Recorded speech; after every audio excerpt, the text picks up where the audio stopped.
Governor Ron DeSantis just spoke in Tallahassee about putting more money into Floridians' pockets. Yeah, and he also wants to put money toward fixing the unemployment system, which we've talked so much about. So I'm recommending $73.2 million to modernize the Connect Reemployment Assistance Program consistent with those findings.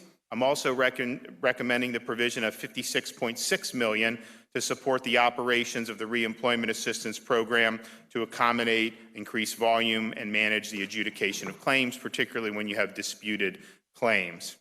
Speaking of unemployment, if there is one thing that we've learned, unfortunately, the system has glitches, right? And those glitches get worse after system updates. So it's really not a surprise that after changes this week to federal unemployment programs, some claims were just riddled with problems.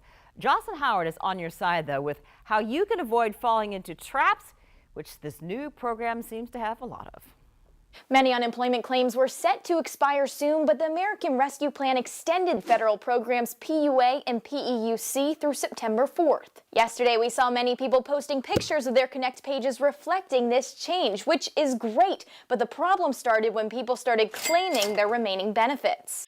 You think it looks great, but once you take a closer look, it's completely broken. After exhausting benefits yesterday, claimants expected their program extensions to be triggered. Instead, many were switched to the wrong program or their claims showed they expired in 2020. They're angry because, and with reason, this should have never happened. I asked the Department of Economic Opportunity why this is happening and what claimants should do. They said they're looking into the issue. Unemployment expert Vanessa Brito said that she's been studying the many claimants hitting this roadblock. They're desperate now. Brito is finding claimants who have only ever been on PUA or those who are on the PEUC program and never qualified for PUA are hitting these roadblocks. If you are in these categories, Brito says you should avoid triggering the program extension by not draining your benefits to zero just yet. It's advisable, don't exhaust, so that you don't encounter all these changes to your program. Leaving some balance in your Connect account will give the system some time to fix the glitches. And then once we know for sure and receive confirmation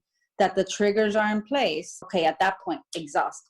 Now this all can be very confusing, so we'll be holding a live Q&A session tonight in our Facebook group, Navigating Florida's Unemployment Maze. I'm Jocelyn Howard, First Coast News on your side.